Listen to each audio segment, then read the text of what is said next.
掌厨。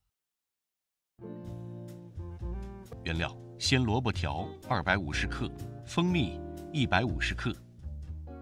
做法：将鲜萝卜条切成丁，将萝卜丁过沸水后，用漏勺捞出，装碗备用。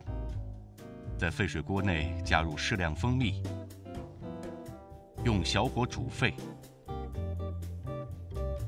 加入萝卜丁，调匀，出锅装入杯中即可。制作指导：挑萝卜一定要挑最沉的，这样的萝卜才不会空心。看视频学做菜，欢迎订阅掌厨。感谢你的点赞、评论、留言与分享。